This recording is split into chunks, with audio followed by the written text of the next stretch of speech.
Okay, welcome. Thank you so much for lots of you joining live. This is going to be available on replay as well.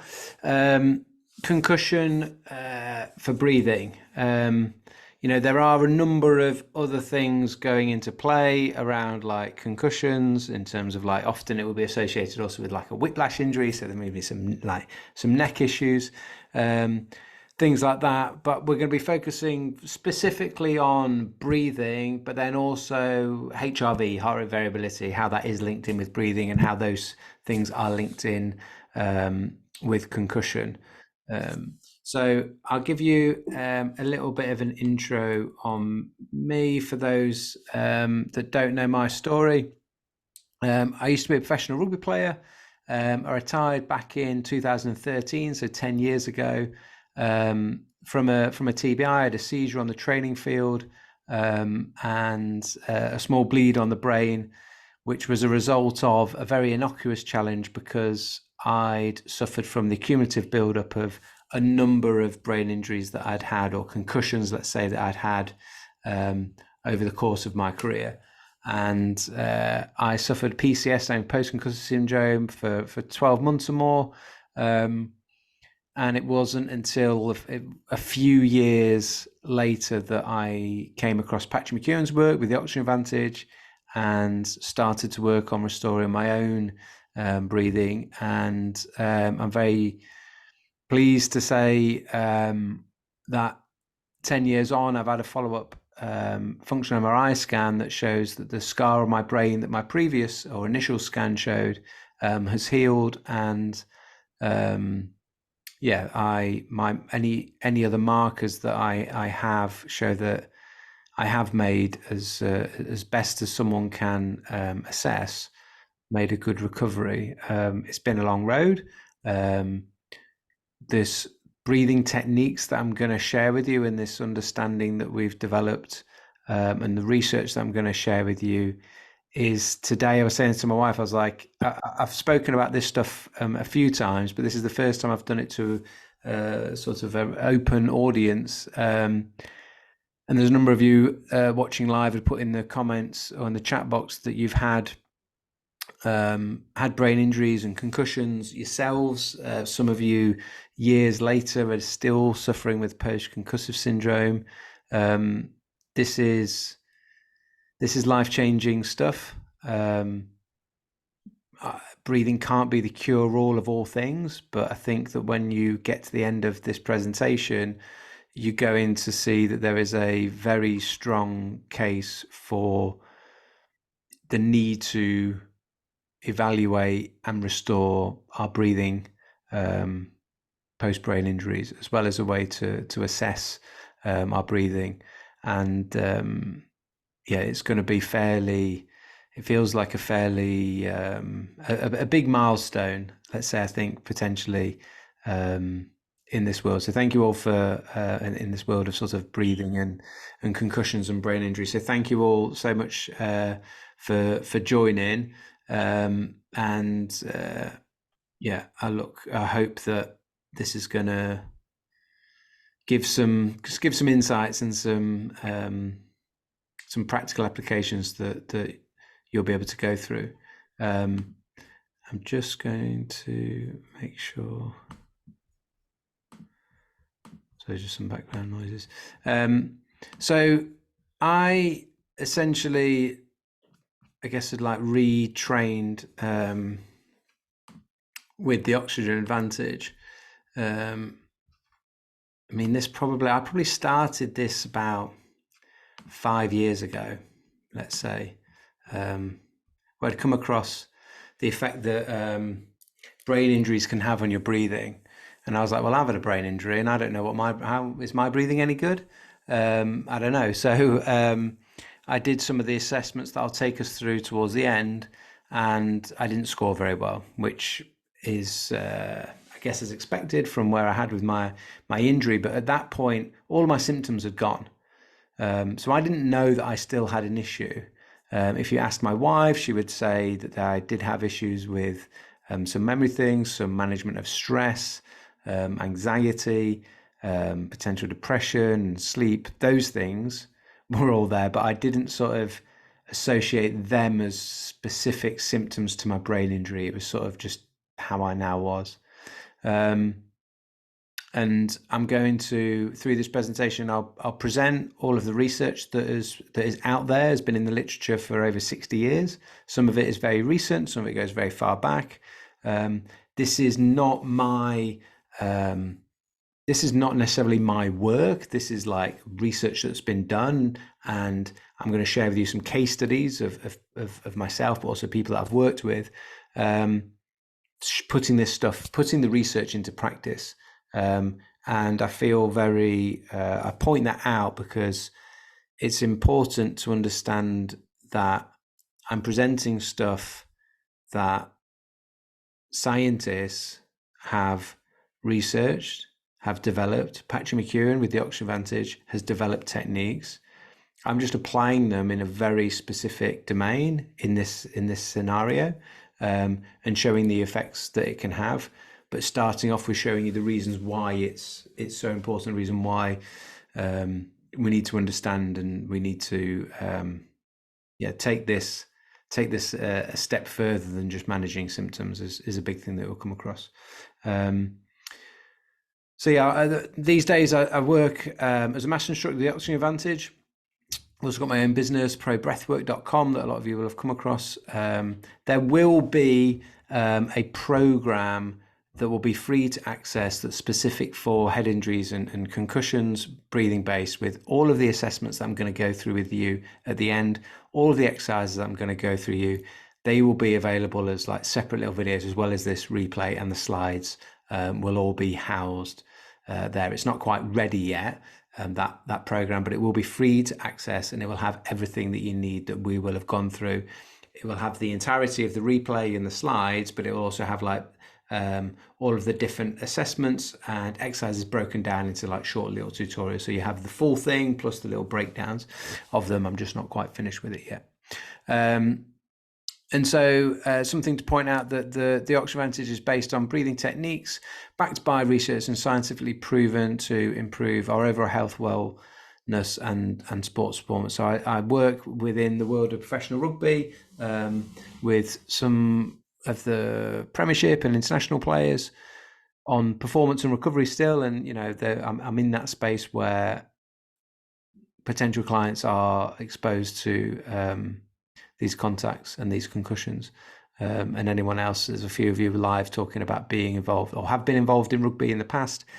Some of you coaching and working with fighting athletes that obviously going to take impacts to the head. So 3 key things that we're going to get through. The first part of this presentation is obviously going to be based in the theory, but hopefully giving you a build-up of the background understanding. And then the latter part is going to be the practical assessments and the exercises. We're going to do the breathing exercises together. I'm going to demonstrate them. You can play along, let's say. So 3 key things. This is a big one. Symptom management is just the start, not a recovered brain. And this you will see being highlighted throughout this presentation, that there is strong evidence, it's there within the literature, when we scan someone's brain, when their symptoms have resided, they're still showing signs of some level of brain injury, whether that's reduced cerebral blood flow or otherwise. So symptom management, it's great when our symptoms get better. Some of you on this call right now are 3, 4, 5 years into post-concussive syndrome and still have symptoms. You want your symptoms to get better for sure, but in the long term or the shorter term, when someone's trying to get back to their sport, managing just their symptoms is not good enough. And it's currently where the standards are within sports, certainly the one I'm involved in, and it's not allowing the injury to recover and the brain to recover, and we know better, and we need this to be well understood and applied. So symptom management, there's the first one. It's not good enough. Restore cerebral blood flow via breathing dynamics. So that's going to be one of the big things that we're going to do to help the brain recover. Restore cerebral blood flow, which will be impaired by the brain injury, and in doing so, restoring blood flow and also oxygen supply to the brain to help it heal. That's going to be a big focus of what the exercises are designed to do. And then the other one being to down-regulate the autonomic nervous system, like a concussion or brain injury, a bang of physical like stress to the brain, there'll be inflammation, and an upregulated nervous system is related to the injury, but also linked into this vicious circle that the breathing is going to create as a result of the injury and the effect that's going to have on the nervous system. So exercises designed to down-regulate our nervous system, which if you do follow along with me at the end, we're going to do one of those exercises and you are going to feel the down-regulating effects in terms of you're going to feel relaxed and you're probably going to feel a bit sleepy potentially afterwards, because it's going to down-regulate. Regardless of whether you've had a brain injury or not, it's a good down-regulator for like stress management, recovery, better sleep. It doesn't matter what the situation is going to be. It's just those of us that are suffering sort of post-concussion or post-brain injury may need to focus more specifically on that, or it may take a bit of time for the nervous system to respond to compared to someone that's got a relatively balanced nervous system. So there are three key things. So just starting off then with just some highlights of some statistics, just to highlight the importance of this, and it's not just within sports. So in the United Kingdom, 2% of the population, nearly 1.5 million people, attending A&E each year with a head injury. And it is the leading cause of death in people under the age of 40, which is a fairly alarming statistic. Traumatic brain injuries, you'll see the acronym TBI, standing for traumatic brain injury, increasing the risk of dementia by up to 1.5 to 3 times. That was a recent study from this year. And then sort of globally, it's reported that every year nearly 4 million sports-related TBIs, traumatic brain injuries, the majority of which are concussions or identified as concussions. This presentation isn't about determining what is a concussion and what is a traumatic brain injury and the differences between, because it's still one of those areas that people will have some arguments against. But we're talking about an injury to the head, an injury to the brain. And there's even a lot of research out there showing that post-concussive, not post-concussive, subconcussive, so bangs on the head that don't bring on any symptoms whatsoever, going unnoticed, that the cumulative buildup of those having a significantly detrimental effect potentially on our brain health later in life. But we're talking specifically about concussion where people have some level of symptoms off the back of it. So a concussion can be defined as a mild traumatic brain injury. So it's a type of brain injury. And there's a cascade of pathophysiological changes and alterations in our brain function around our breathing dynamics. So 3 things are going to happen with our breathing. Our breathing rate is going to change, our respiratory rate. It's going to go up. It's going to increase. Our breathing mechanics. So the mechanics of our breathing are going to become more upper chest dominant, more vertical, less efficient with our breathing mechanics, more thoracic in our breathing. And then also our end tidal CO2 is going to decrease. That is a way that we measure like the sensitivity to carbon dioxide that the brain has. So we'll learn more in this presentation, if you haven't come across this yet, that carbon dioxide is a key player in our respiratory dynamics. We have chemoreceptors in the brainstem that are monitoring levels of carbon dioxide because of the effect it has on the pH of the blood. And our end tidal CO2 is like the amount of CO2 in our exhalation breath is an indicator of how sensitive we are to carbon dioxide. If I'm very sensitive to carbon dioxide, my body will want to get rid of it, and therefore there won't be, I'll have got rid of it, and then there won't be much in my exhalation. If I'm comfortable and have a good tolerance of carbon dioxide, there is a reasonable amount of carbon dioxide that stays within my body because I'm not in a rush to breathe it out all the time. So if we measured the exhalation of someone who has good tolerance of carbon dioxide, you measured the CO2 in their exhalation, there would be more CO2 in the exhalation. Does that make sense? Because it stayed within the body. Yeah, so one of the things that we're going to have to do is look at readdressing these three things, and the CO2 aspect is one we're going to come across significantly.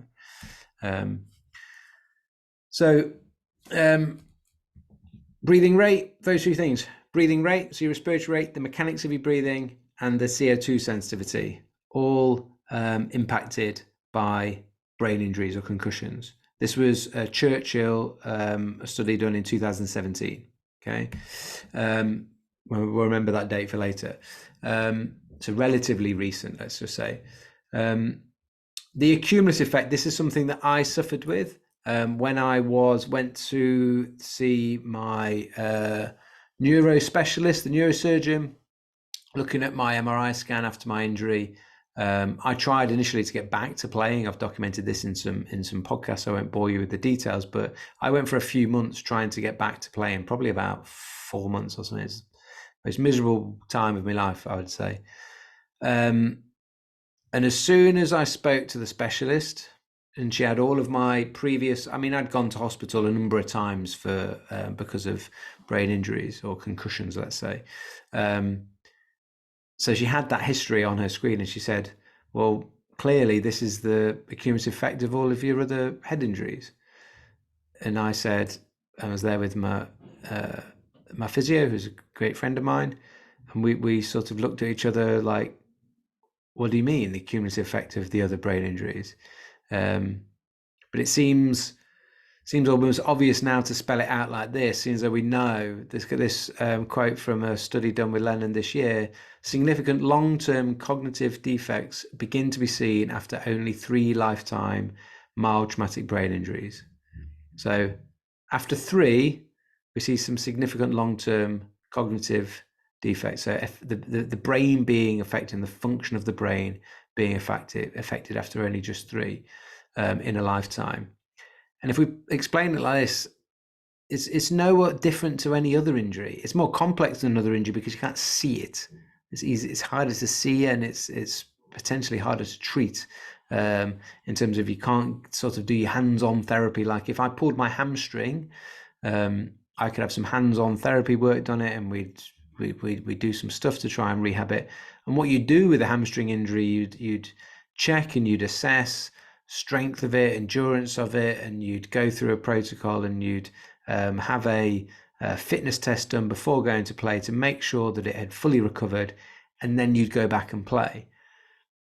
The trouble we have with brain injuries is that we're going back to play before being able to understand whether the injury has actually recovered or not, because symptom management, as you'll come to see, is not an indicator of whether the brain is fully healed. It's a good starting point, but not to whether the brain is fully healed.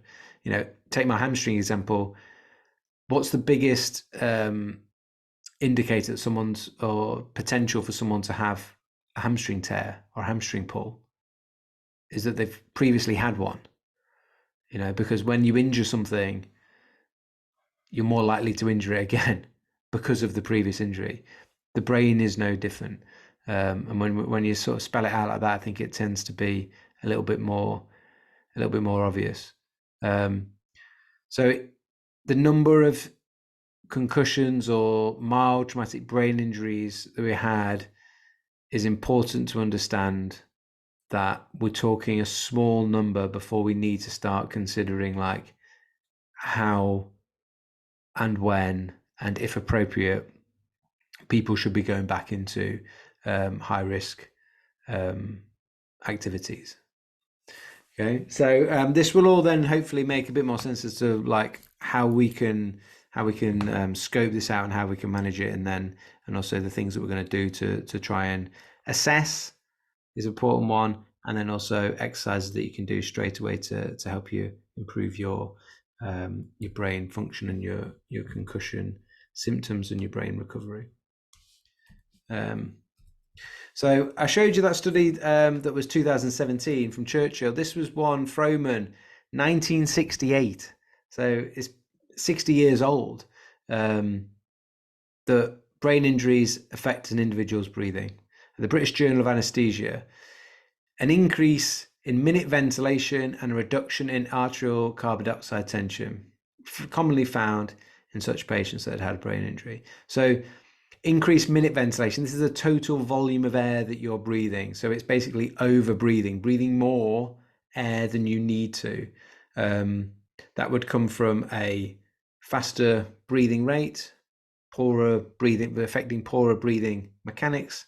So it links into everything that was in that previous slide that I showed you. This one is interesting there because it comes from 1968. Reduction in arterial carbon dioxide tension, meaning less carbon dioxide in the body, the same as that reduction in end tidal CO2. So we're getting an increase in minute ventilation. We're getting, so increasing the total, like the desire to breathe, breathing more. We're getting a reduction in carbon dioxide sensitivity, and the effect that that is going to have on our breathing mechanics and our respiratory rate is going to be detrimental and create this sort of snowballing effect of what we would classify as dysfunctional breathing in terms of mechanics and in terms of biochemistry. And that will also have effect psychologically on us and on the nervous system. So it's important that we're addressing these things. And because breathing has that effect from the injury, breathing can be the way to address the injury and the effects that it's having on our cognitive function, on our brain's recovery, oxygen supply, blood supply to the brain, and on the nervous system. So the brain symptoms and blood flow, highlighting this important point. So a lot of our classic symptoms from a concussion, anyone that's had such, it's obviously individual to the person, but classic things like headaches, memory loss, cognitive function, emotional, all these things are fairly normal post-concussion. But a lot of these symptoms will also be impacted by a reduction in oxygen and blood supply to the brain, which our breathing dysfunction can contribute to. So if I'm like me, when I was 12 months after my brain injury, how much of the symptoms that I were feeling were related to some dysfunctional breathing that I developed as part of the brain injury, as opposed to specifically the brain injury itself. We don't know, we can't put a percentage on those things of how much was, but what we do know is that improving those breathing dynamics, making our breathing more functional and restoring our carbon dioxide tolerance and sensitivity will help with things like cognitive function, sleep, headaches. And that's what we're going to see. So these symptoms are potentially reflective of reduced oxygen delivery to grey matter in the brain. And you see that from the study there. Therefore, the primary objective of restoring brain health post head injury is to improve blood flow and oxygen supply to the brain. And breathing, you're going to see, is a key influence of this. It's the main thing that is going to affect this. And it's also the simplest thing that you can do. And the exercise I'm going to give you to do, or to suggest to someone with a brain injury, are probably the one thing that you can do when you can't do anything else. Now, the advice I had post my brain injury was anything that stimulated my brain would, like, I couldn't read a book, I couldn't look at any light, I couldn't do anything. And the advice was sit in a dark room and don't stimulate your brain. And that isn't what needs to be done. And it doesn't give us any hope. And that in itself is very depressing. Put anyone in a dark room and tell them to do nothing, like, that is not going to be good for their mental health.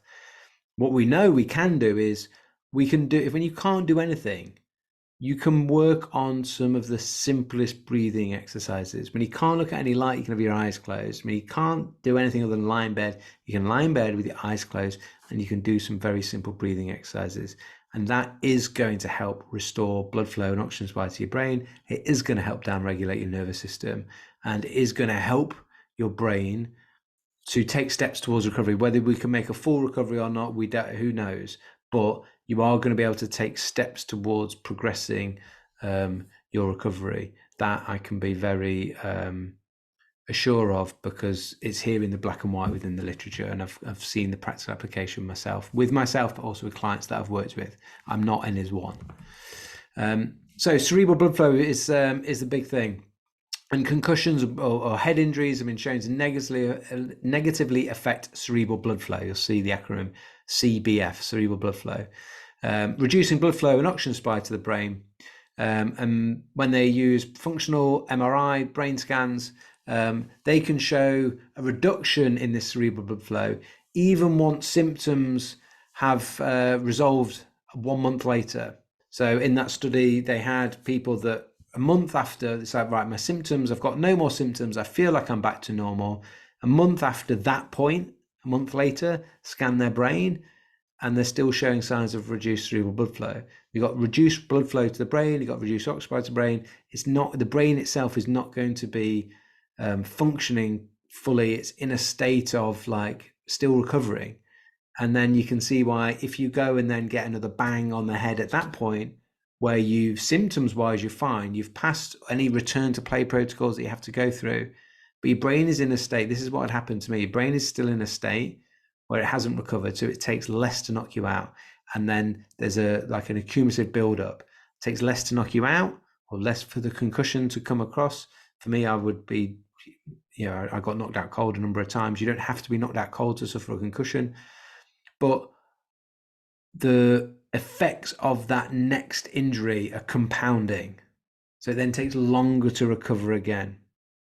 And hence why when we go back to this one about 3 lifetime TBIs, because there's a compounding effect. There isn't a study to show this, but there's going to be a significant difference between someone that's had 3 head injuries where it's had enough time to fully heal in between each one, compared to someone that's had 3 closer together where the brain hasn't fully healed, because we're getting that compounding effect that then is going to affect the cognitive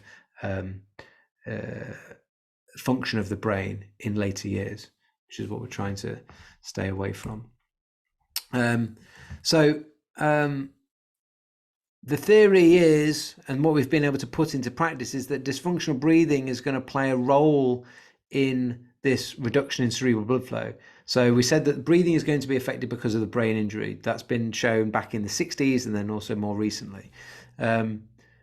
As carbon dioxide is a vasodilator, when you have less CO2 within the body, what those brain injuries are creating through those breathing dynamics, we get vasoconstriction, because there being reduction in CO2 or arterial CO2, so CO2 within the arteries. They constrict, and that reduces the blood flow to the brain, and as blood flow to the brain is going to affect oxygen supply to the brain. We'll see this in more detail later, but that being a very, very key part that breathing can influence, but is influenced by the brain injury itself. And cerebral blood flow has been documented, like it's not going to normalize. It's difficult for it to normalize on its own, because when breathing has been changed and been altered, and you're in a state and you don't do anything about changing it and retraining it, it can't automate. It's got a new automaton. It can't automatically then change to something to get better. It needs us to come in and do something. The good news is the things that we need to come in and do aren't difficult and are simple for you to implement. So I found a bit about symptoms, and this bit of saying that symptoms are not good enough. Like this example showed us that 1 month after symptoms are gone, if you scan the brain, it's still showing reduction in cerebral blood flow, a sign that the brain is still in a state of recovery. While clinical symptoms and functional impairments typically resolve within 7 days for let's say like a standard concussion, there's increasing evidence saying that there's some persistent neurophysiological abnormalities beyond the point of critical recovery after injury, which potentially place an individual as a false sense of brain recovery. So our symptoms have resolved 7 days later, but you might be in that category a month later. It can be even longer, that we'll see. But symptoms aren't good. It's great when our symptoms are better, but it is not good enough as a sign that I'm ready to return back to an activity where I may get smacked on the head again. Long term, cerebro-autoregulation. So this is the intrinsic ability of the brain to maintain a constant cerebral blood flow in response to variations in systemic blood pressure, have been found to be lost or impaired following a traumatic, a medium traumatic brain injury, or a mild traumatic brain injury, for up to 14 days. And then Wang's study in 2015 reported post-concussive cerebral blood flow was still reduced 7 months after reported symptoms had resolved. So it's just this body of evidence starting to show that actually, when we're looking at cerebral blood flow as a means of, okay, there's a sign whether the brain is recovered yet or not, can be way longer than our symptoms indicate. Great that your symptoms are improving, but it's just the starting point.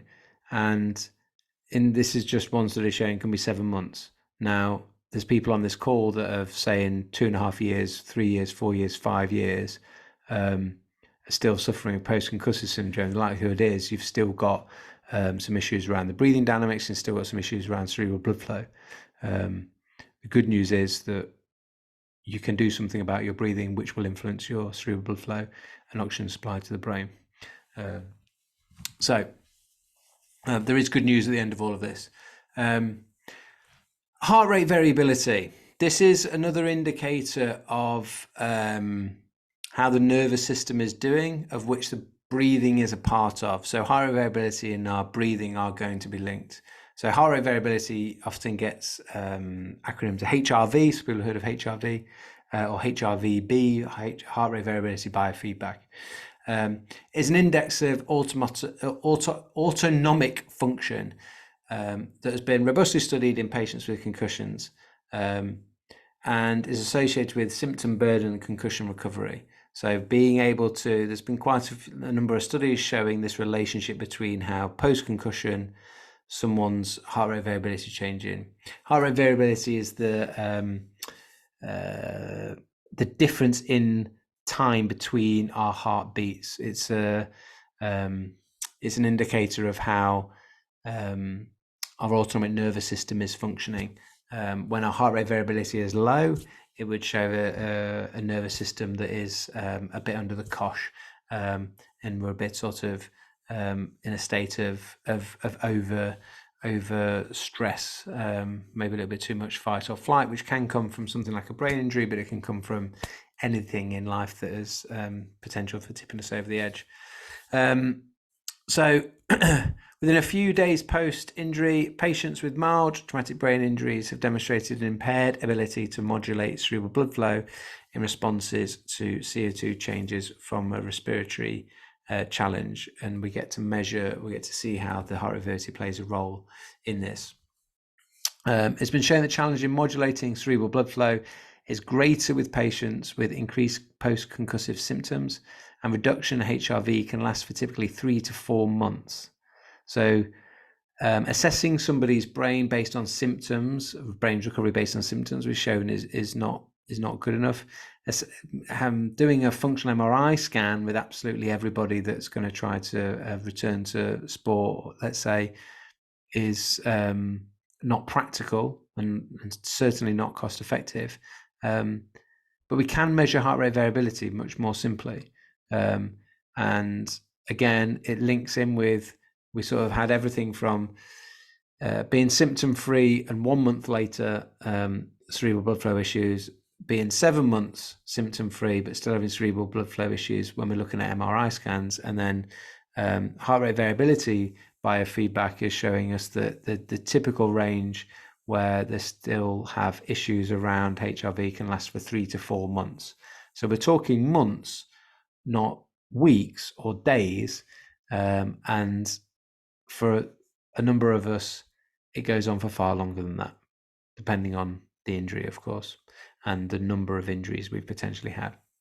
The ability of the brain to modulate cerebral blood flow highlights the potential reciprocal impact of altered CO2 sensitivity on recovery after brain injury. So this importance of carbon dioxide. Carbon dioxide not only is a vasodilator to help with cerebral blood flow, blood flow everywhere. So we want it within the body.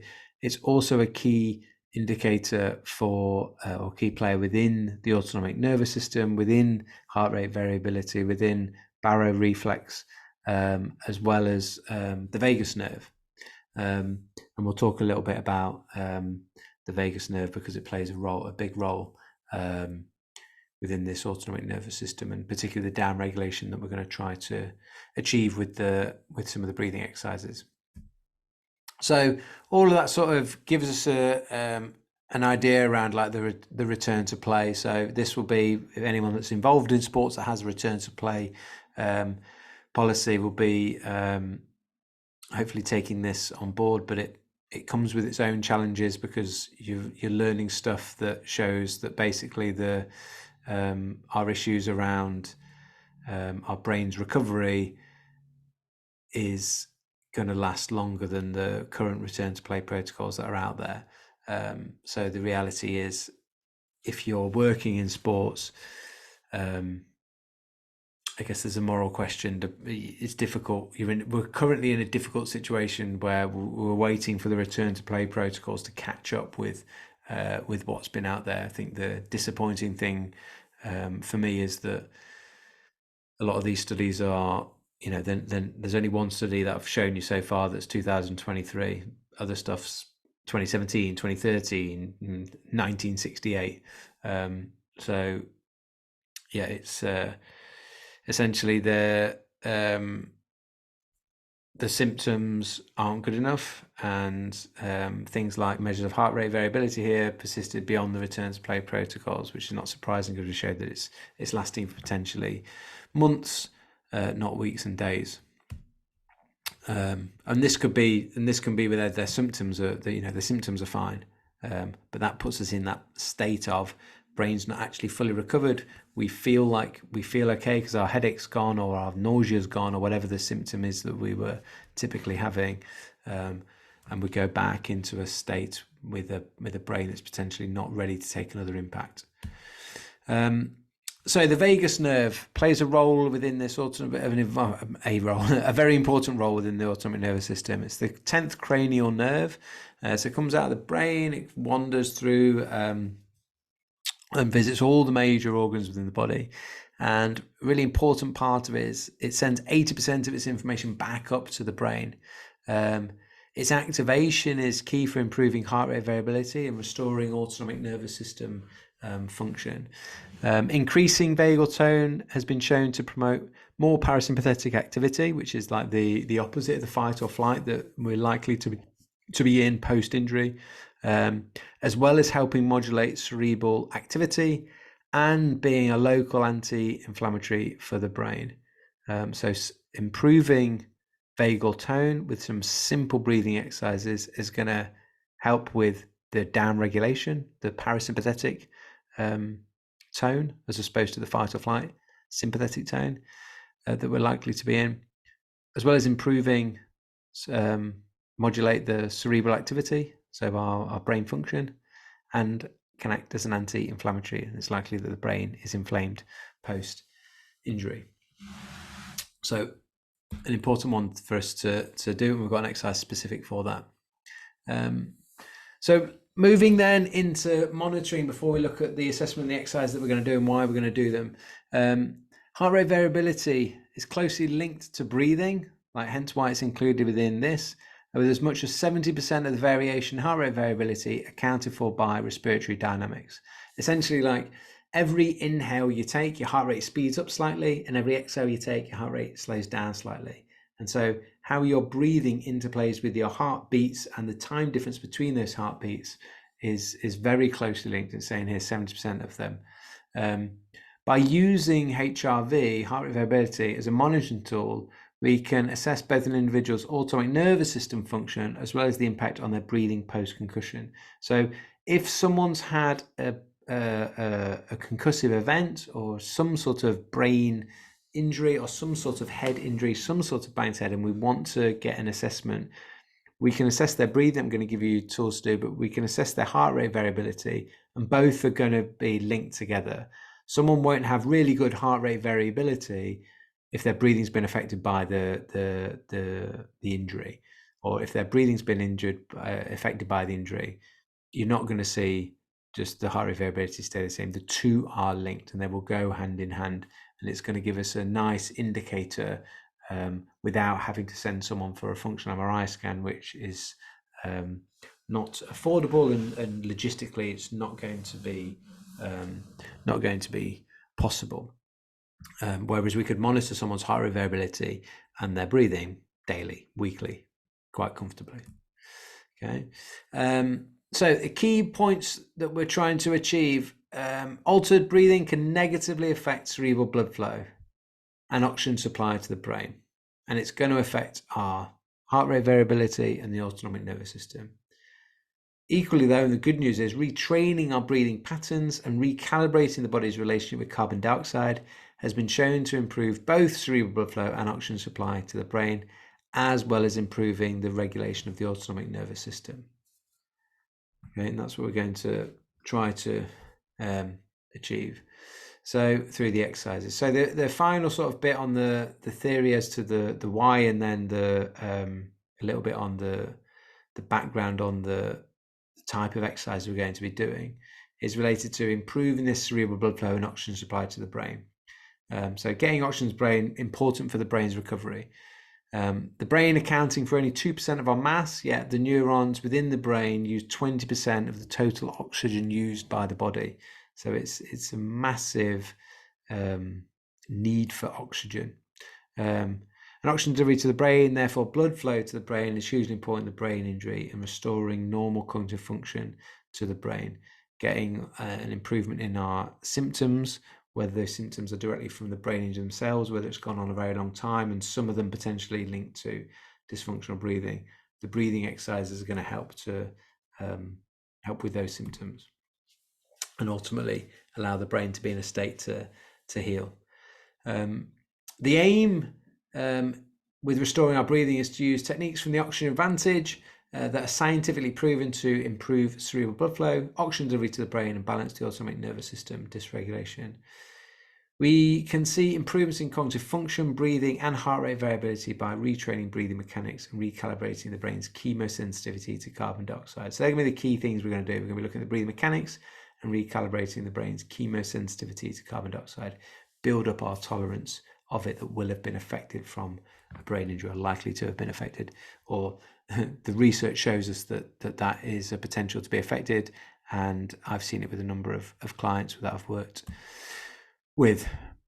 So the key bit for our breathing exercises is yes, the mechanics, but the mechanics often are going to be dictated by the rate and speed at which we're breathing, which is going to be dictated by how sensitive we are to that drive to breathe, that air hunger, which is dictated by carbon dioxide. Carbon dioxide is the primary gas that the chemoreceptors, the respiratory centers in the brainstem, are sensitive to.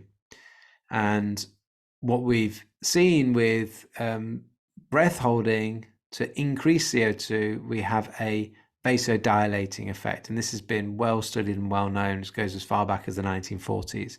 So increasing CO2 within the body can give rise to increased cerebral blood flow, because carbon dioxide is a vasodilator. So there's been a number of studies that have shown, using techniques, that you can increase cerebral vasodilation by hypercapnia, so that's like higher levels of carbon dioxide within the body, but then also the opposite happens.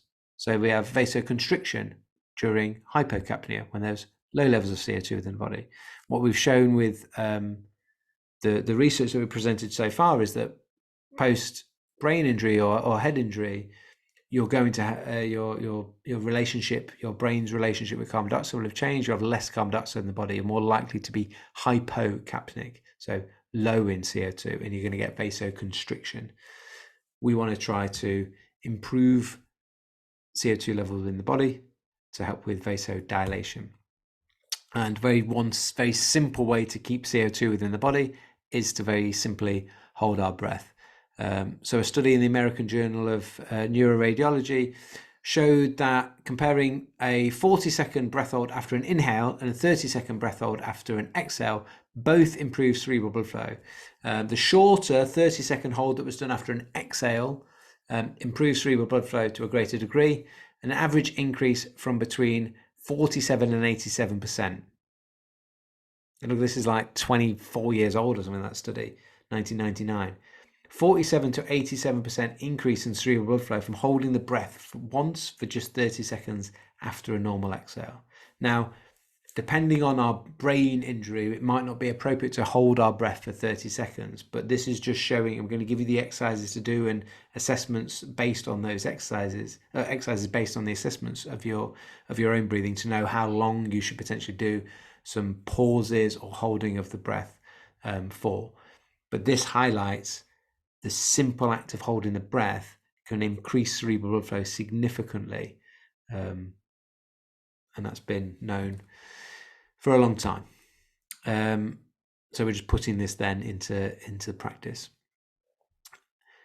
Nasal breathing is another part of it. So there's some significant evidence that shows that nasal breathing affects the central nervous system differently to mouth breathing, and it will affect different parts of the brain. So we get, because of the olfactory nerve that is stimulated when we're nasal breathing compared to when we're mouth breathing, the olfactory cortex as well as the amygdala and hippocampus starts to synchronize electrical activity between those parts of the brain. Whereas when we're mouth breathing, we don't. And actually, when we're mouth breathing, we're more likely to have issues around it being linked to our stress response and more likely to feel sensations of or feelings of anxiety, which are also linked to being more sensitive to carbon dioxide. So things like anxiety and depression on a physiological level are worsened, or we become more susceptible to them when we are more sensitive to carbon dioxide at the brain level. And we know that of common symptoms post-concussion are things like anxiety and depression. And we also know that we will have had likely impaired breathing and a reduction in our CO2 tolerance or becoming more sensitive to it. So we can see how all these things start to then link in together. Hopefully the penny is starting to drop. Other symptoms. So circling back round to how breathing and the brain injury and the symptoms that we're often experiencing, and I know I experienced these, I say, for 12 months or more before things started to calm down for me. We discussed that symptom management is not the indicator for when the brain is fully healed and recovered, but that there are indicators of a brain in a state of acute injury, which in post-concussive syndrome can last for months or even years. And there's some of you on this call where it is years. A lot of those symptoms are the same symptoms people with dysfunctional breathing would report. And like I suffered for months, and some people can suffer for years of these, like post-concussive syndrome, brain injury style symptoms. But how much of those are potentially the side effects of the breathing dysfunction that's been created as a result of the brain injury, but never been addressed because we haven't been told or shown how to address them? I can't answer that question in terms of saying it's this or it's that or it's this percentage. We don't know. But what we do know is that when we address the breathing, those symptoms that we're reporting are positively affected. And that's what we're here to get us to. So we're going to start to get then, that's like the theory, the explanation as to why we've get to this point, and then like the assessments and then the practical practicing of the exercises is what we'll finish on. So assessing breathing, it's important to point out this is if you are working in sports, particularly sports, but it can be anything really, where we have the potential for head injuries, doing some assessments pre any concussive events is ideal. So like at the beginning of a season, before anyone's had any issues with their brain, getting some HRV data on them, getting the breathing assessments done with them whilst they're fine to give you a starting point to be able to refer back to if something does end up happening, rather than just assessing someone's breathing afterwards, because you don't know where your starting point was. So simple assessments we're going to do. A resting respiratory rate. So we said things that we said get affected. 3 things. We said respiratory rate. We said breathing mechanics, and then we said CO2 sensitivity. So assessing and then heart rate variability. So the autonomic nervous system. We're going to assess all these different things. So we would do a resting respiratory rate, which we'll do together. The BOLT score, those a FA with the oxygen advantage will have come across the BOLT score. This is a relaxed breath hold to the first desire to breathe, as an indicator of how sensitive we are to that buildup of carbon dioxide that is building up within the body that we're holding on to when we hold our breath. But we're not trying to use any willpower, we're just trying to see what the auto is for that. And then a high-low test is using hands for mechanics, and then heart rate variability if you have the technology of the person you're working with potentially has the tech themselves. So I'm going to come out of the screen share to just do this with us. And someone asking about what heart rate monitor tool do you recommend using? I'm going to go through that. Cool. I've got this. The sun's killing me a little bit, which is ironic because it's been pouring down with rain for the last few days. I've been dying to see the sun. Okay, so really simply for the respiratory rate, when we you go, well, that's simple. You just ask someone to count their breathing. When you ask someone to count their breathing, they will. There's a study done, I think it was last year, came out, showed that on average we reduce our breathing rate by 20% when you count your breathing, when you try and take your respiratory rate. So just bear that in mind, that it's probably going to be 20% more than what they report. But knowing that, asking someone to count their breathing for 30 seconds and then doubling it rather than asking them to count it for the full minute means that you're mitigating some of that time where they're slowing it down. So what we would do, I'm going to do it with you now. Well, I'm going to time 30 seconds. You're just going to sit and count your breathing. Your job is to, and if you were doing this either for yourself or if you were doing this as a coach to someone else, get them to just try to relax, try to not change or alter their breathing. We're trying to see what that auto setting, the background track from the brain is in terms of the rate at which it wants you to breathe. When we're in a heightened state of stress from something like a brain injury, we will see the respiratory rate respond in terms of increasing. Yeah, so it's one to not try and someone starts messing about with it. No, we want to see what your auto is, and this is where it's helpful if we've got this pre-injury. Great, you've got a comparison, but it's not always obviously possible depending on the client that you're working with. Okay, so in and out is one breath. Yeah, so in 3, 2, 1, go. You can play along with me. No need to change anything with your breathing. Don't try to do anything. In and out is 1. In, out, 2. Just let it happen. Don't try to control it. Resist any urge to slow it down by 20%. Just see what the auto is. And stop. Okay, so that's 30 seconds. So if you can double that, you then get your respiratory rate for the minute. When we're talking respiratory rates, we're normally talking a minute. If anyone's done that, like pop it in the chat box just for me out of interest, or particularly if you, some of you are on this call because you're literally suffering with post-concussive syndrome still.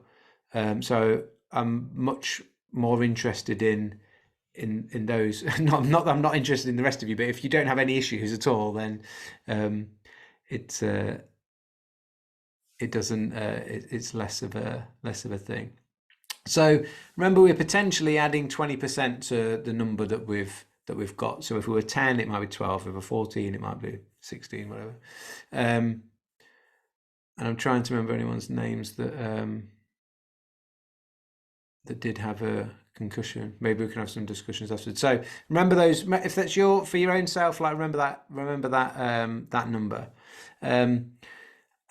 We want that to be around 10 to 12 as just a norm. Relaxed, at rest, chilling. Okay, so you can already see like it's just like if I'm breathing a bit faster than I need to, that's expected post concussion. And working on slowing down that is going to be calming for the nervous system. That's I guess like a fairly obvious one. The other simple one to do in terms of mechanics would be like a high-low test, where you put one hand on your upper chest, one hand below where your sternum is, so below where your two lower ribs meet, so not your belly, but below where your two lower ribs meet, because that's where your diaphragm is. And just to sit, relax, and not try to breathe in any particular way, and for them to use their hands to feel, where's the movement coming from? Where's it being initiated from? Is it from the upper chest? Is it from the lower hand? What direction is it? That would be the high-low test. I would also be very interested in putting the hands on the outside of the body. And are you getting any movement laterally?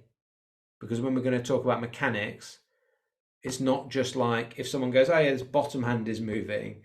That's still not the rib cage articulating properly. Okay, so some people will be like, oh yeah, I can feel.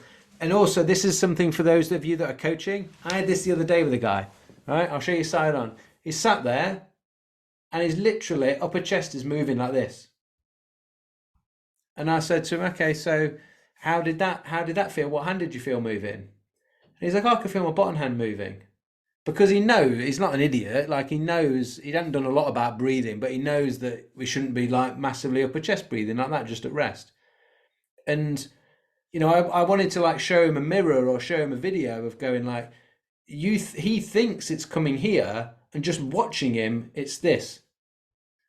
And so, how you present that is a coaching thing. Obviously, like be gentle with these people, but be aware, like just what you're feeling. I would recommend, if you're doing this on yourself, to do it in a mirror or video yourself doing it, and see whether visually what you can see actually matches what you think you're feeling. Does that make sense? Yeah, because it sometimes can be dramatically different. You'd be surprised.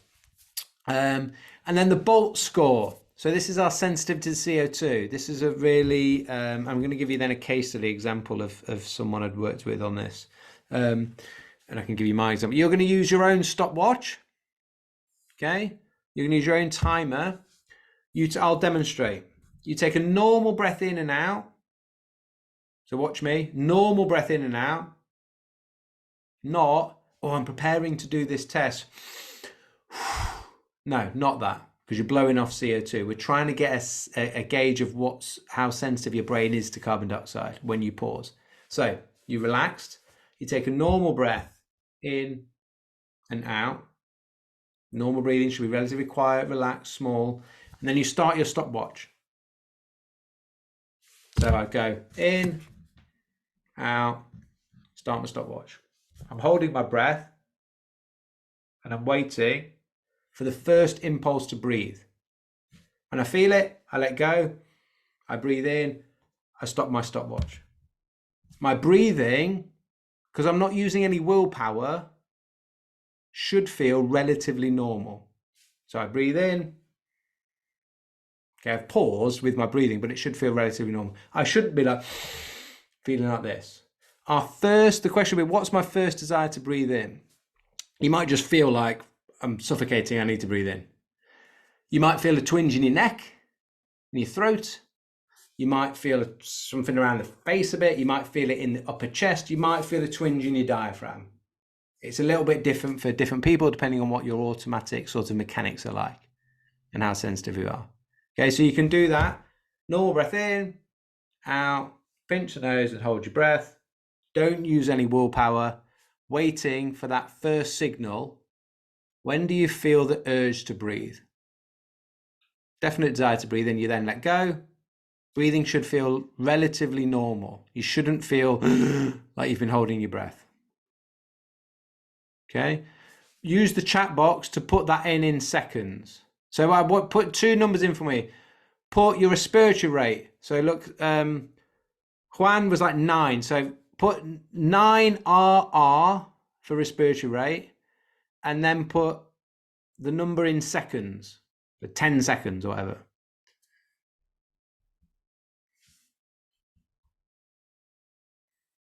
There you go. Gainer. Good. You put it in correct.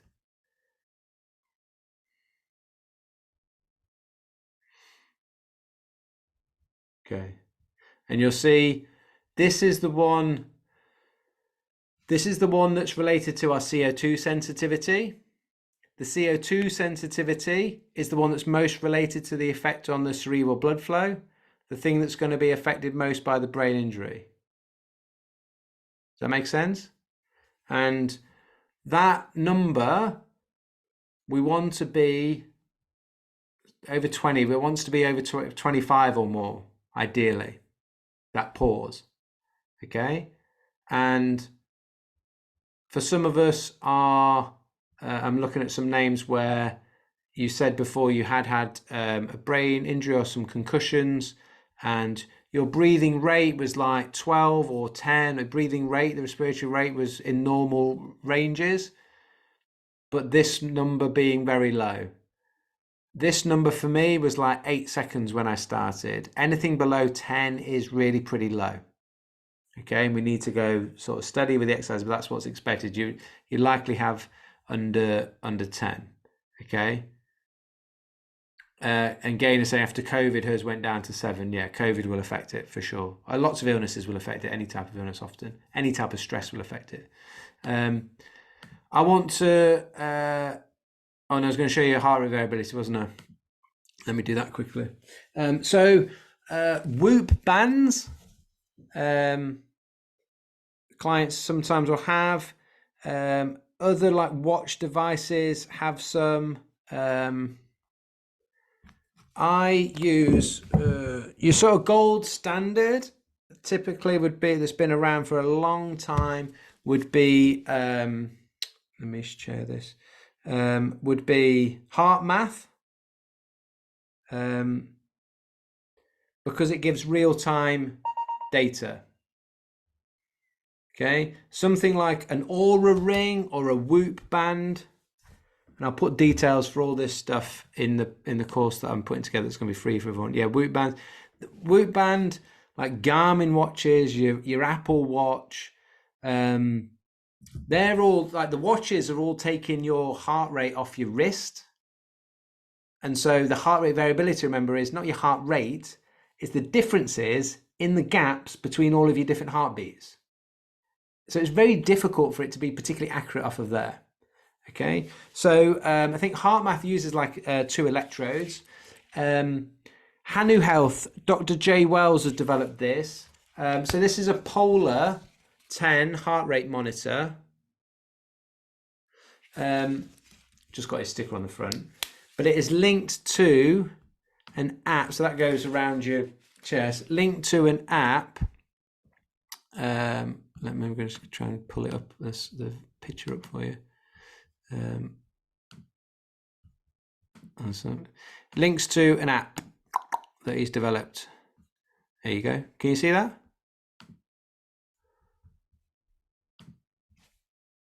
Juan, give me a thumb. You see that?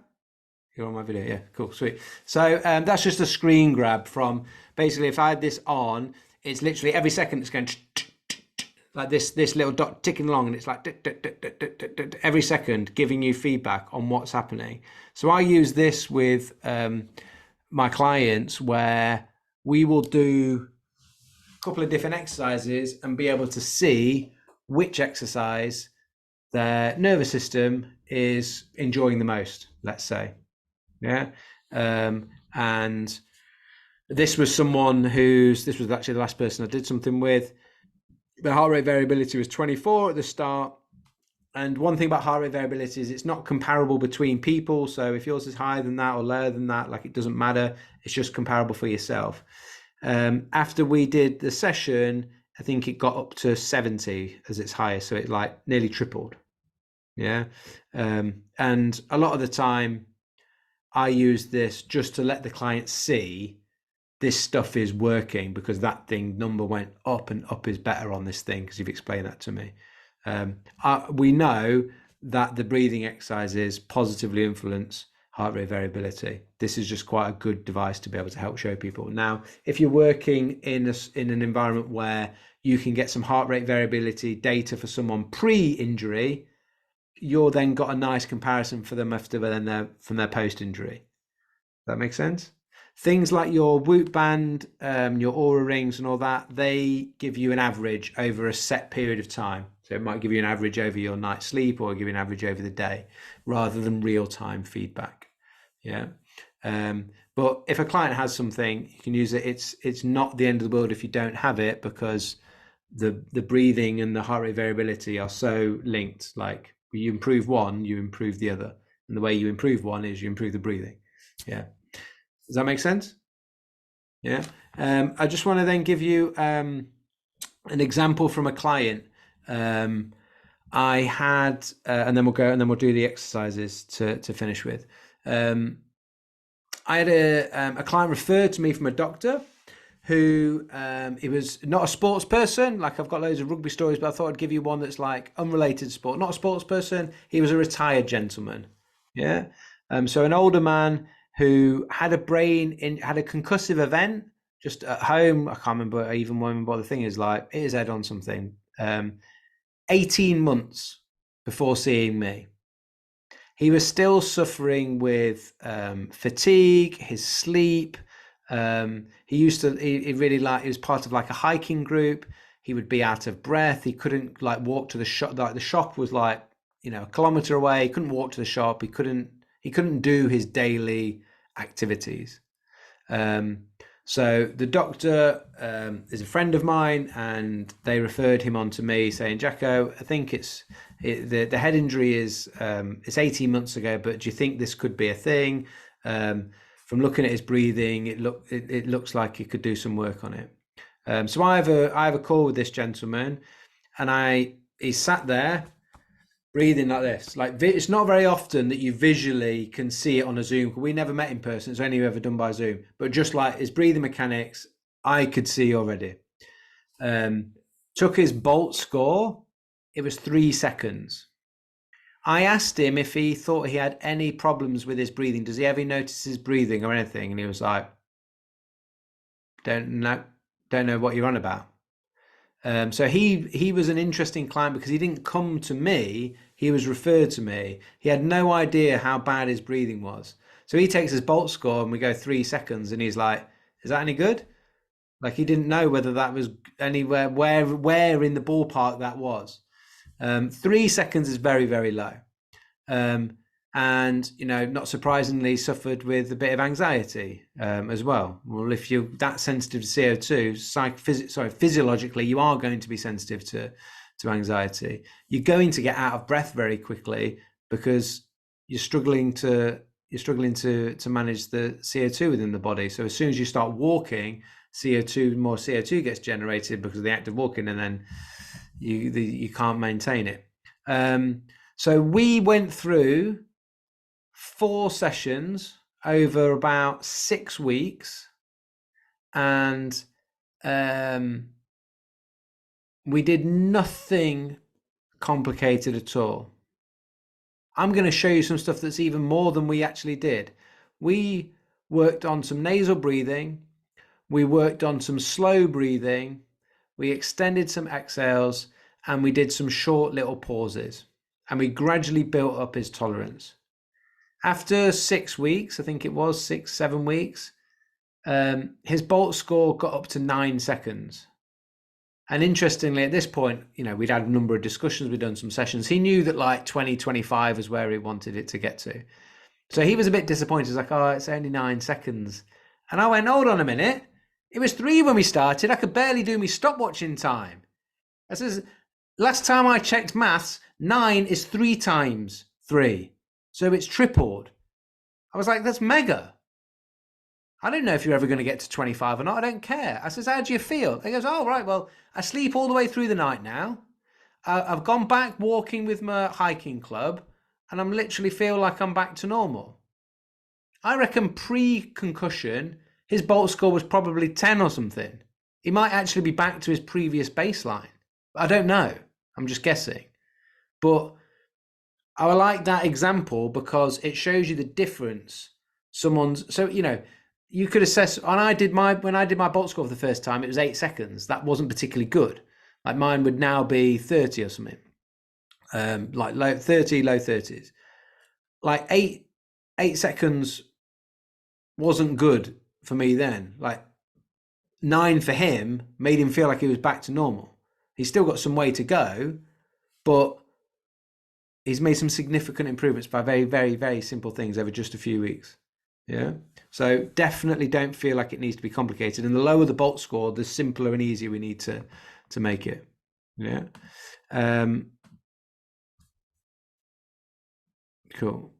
And I've had some people before where you can't literally, you sort of, they do their exhale for the bolt score. They do their exhale, they pinch their nose, and you start your stopwatch, and then you look back up at the screen, they've let go.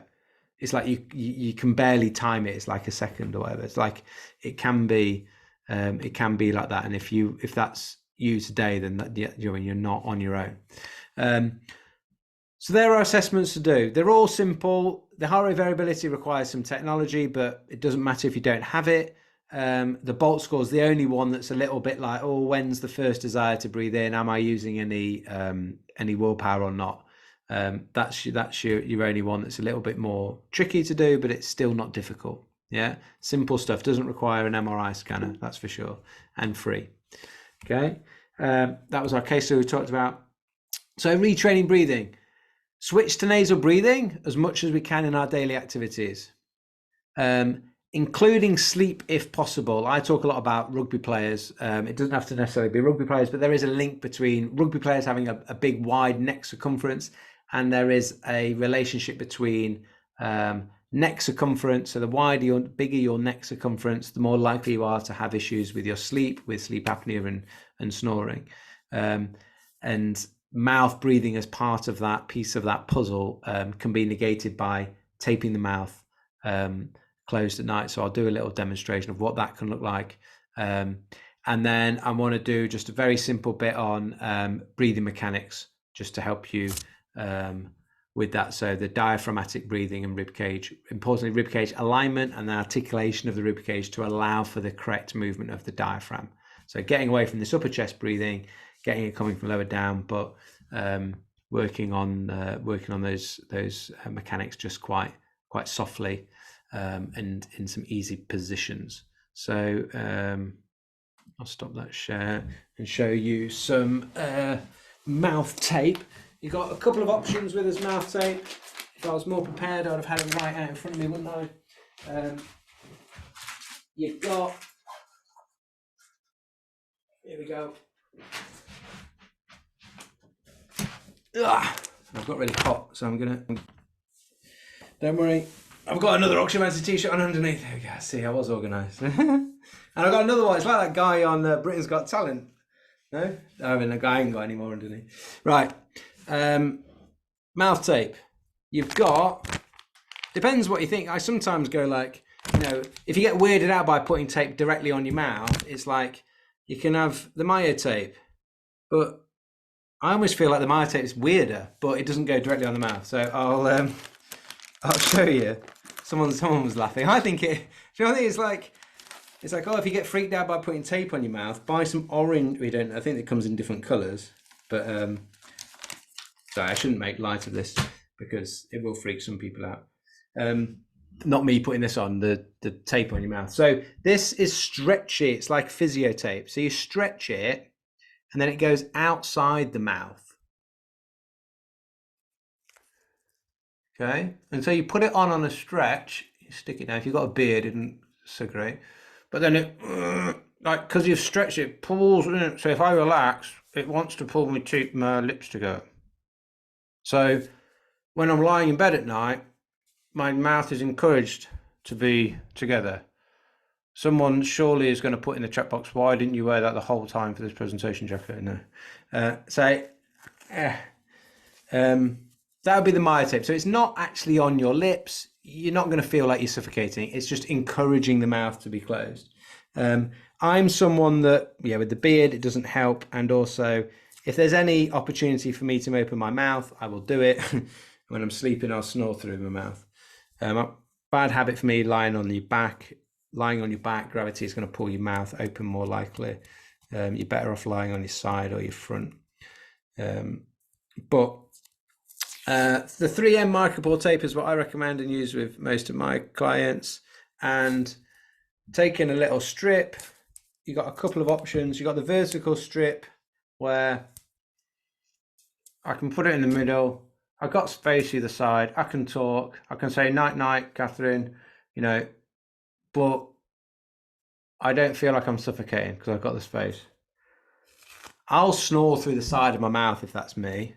So I personally, but to be fair, built up to this, but eventually you get the confidence that you're like, I breathe through my nose during the day. That's important. I practice the breathing exercises during the day. You put on a bit of tape in the evening to get used to the tape on the mouth, and eventually you'll be confident to fully seal it all the way across. Yeah. If your tape is particularly sticky, you can put a couple of bits on your hand for a second just to take a bit of the extra sticky off before applying it. Yeah. There will be a tutorial for how to put mouth tape on your mouth in the program that I'll put together. So all of this will be in short little chunks too. So don't worry if that feels overly complicated. But the premise is work on your breathing during the day so you're confident and happy to use your nose at night. And when you keep the mouth closed, your brain will happily use your nose because your nose is designed for breathing. Yeah. My myotape is what it's called. And you can get it on the Oxford Mentors website. There's a myotape. Even the website itself might be myotape.com, or you can get it on Amazon. That's what Patrick McKeown himself developed the tape for people that didn't want to have tape directly on their mouth. Cool. The mechanics. So I'm gonna stand up for this first one, and just because you can do as well if you want, you can stay sat down. But just because it can be useful to be able to see and feel the ribs. So very simply, rather than just simply having our hands high and low and seeing where that upper chest is moving and okay, now it's the lower one. If my lower hand is just moving out here, I'm not getting any lateral expansion of the lower ribs, and the diaphragm attaches onto your lower ribs. So I'll show you, look, there's my lowest rib on that side, there's my lowest rib on the other side. The angle these two ribs make with my sternum and breastplate, called the infrasternal angle, that is supposed to widen, so actually go wide out as the diaphragm, which attaches underneath here, attaches to those lowest ribs. The diaphragm moves down and flattens out. It's difficult for the diaphragm to flatten out if the ribs aren't expanding out to the sides. So you can put your hands on the outside of your rib cage, either like this or like this, and gently push your hands in so that when you breathe in through your nose, you feel your hands get pushed out. Does that make sense? And as I exhale, they should come back together. So I'm feeling, as I breathe in, my ribs are pushing my hands apart. That's creating the space for the diaphragm to move efficiently. Okay, we can go into loads more detail of this. You should be able to feel your hand. So with your if you can get your thumb at the back, you can feel that. You should have your hand expanding front to back as well as being pushed out to the sides, because we want to be expanding three-dimensionally around. Okay, but in essence, I want the breathing to be coming from lower down, and I want lateral expansion of the lower two ribs. So feeling this expansion out in all directions rather than just the hand moving forwards. Yeah, I will put some tutorials in the program that will be available at Pro Breathwork as well to go for a little bit more detail if we're unsure about any of this. But switching your nose to nasal breathing during the day, working on lateral expansion of the lower two ribs, feeling the diaphragm moving down and that expansion coming around is a great starting point. And one mistake we can make, if anyone is, in terms of coaching, is overly coaching the mechanics with someone whose bolt score is very low. Post-concussion, we're likely to have a very low bolt score, below 10 seconds or something around there. And spending too much time on breathing mechanics, we might be fighting a losing battle, because the main issue with the low CO2, yes, the mechanics will be poor, but the low bolt score is related to the CO2 sensitivity. So what we need to do is the exercises, like focus mainly on the exercises that are addressing the CO2 sensitivity, which will be these 3 exercises. So this is sort of the last little bit that we're going to do. Important to say, if you experience any symptoms, if you're working on this from yourself post-concussion, if you get symptoms, if your symptoms are headache and nausea, if you get any symptoms by doing any of these exercises, regress the exercise. So whatever it is, whether it's slowing down, you can slow it down less. Whether you're doing many short pauses, which is exercise 1, then don't pause for as long. Okay, so always regress them if you're feeling. But what you should notice is you will notice improvements in circulation because of the vasodilating effects of carbon dioxide. So you're going to improve circulation, you're going to improve oxygen supply and blood supply to the brain, so we can feel a little bit clearer in the head. But also we're going to down regulate the nervous system, so we're going to feel hopefully a little bit more relaxed and a little bit calmer and peaceful, hopefully, if I take us through a little exercise together to finish. Yeah. So these exercises are designed to improve the brain's recovery function and down regulate the nervous system. So exercise 1, I'm going to do all these with you. Exercise 1, many short breath holds. So we're basically going to take a couple of breaths, or just breathe normally for about 10 seconds. And then we're going to pause and hold the breath, but comfortably, because it's going to be no more than half your bolt score. And it's going to be done, that's going to be done seated or lying down. Okay, the simplest exercise you can do, and probably the most effective thing that you're going to do. If you're only going to do one thing, do this. Potentially do it for a few minutes every hour when our bolt score is really, really low. So if my bolt score, like me, was 8 seconds, or take my client case today I showed you, his bolt score was 3 seconds. So his pauses were for 1 second or 1.5 seconds. Okay. So that's very, very simple. We take a couple of breaths, or breathe normally for 10 seconds or so, and then pause for no more than half your bolt score. And then take another couple of breaths, or just breathe normally for 10 seconds, and then pause again. So it's like 2 breaths, pause, 2 breaths, pause, just many short breath holds or many short pauses. Okay. And I'll do that with us now. Okay. So if you don't have to do anything too much worrying about your mechanics, just you can be sat, just nice and relaxed, or you could be lying down. I'm going to start with a 1 second pause, and I'm going to gradually build up to a 5 second pause. If your bolt score is 10 or more, you're fine to go all the way up to 5 seconds.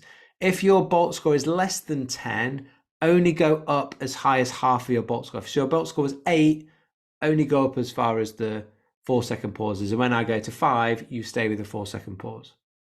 Okay, so we'll take 2 normal breaths. So gentle breath in through the nose, gentle breath out through the nose, gentle breath in, gentle breath out of the nose, and pause.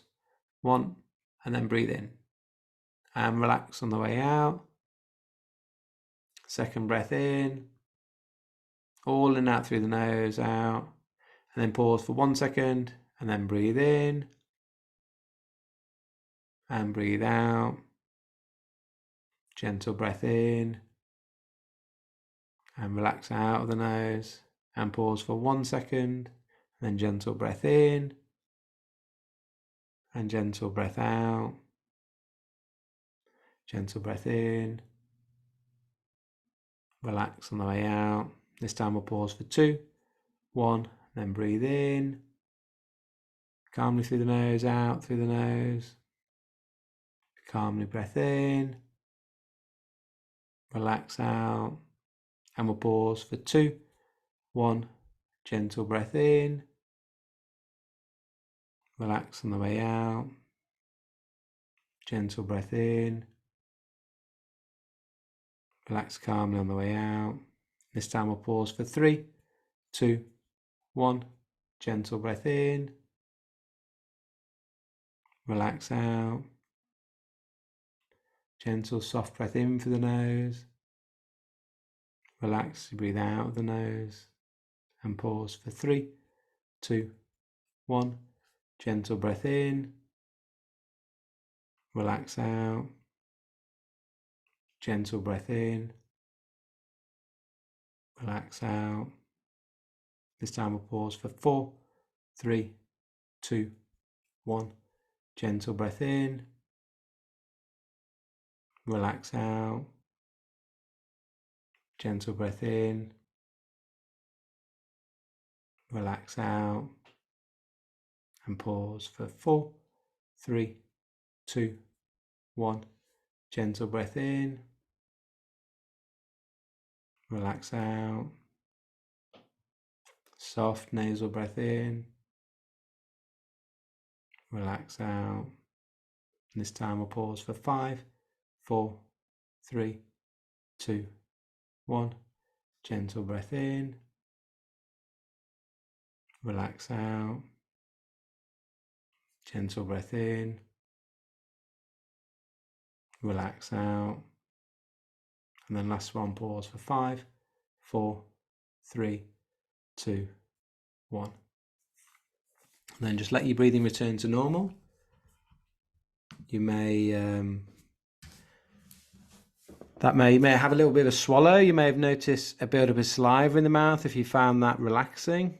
Saliva in the mouth is a sign of the down regulation, the rest digest, away from the, often when we're in a state of sympathetic tone and fight or flight, we'll have a dry mouth.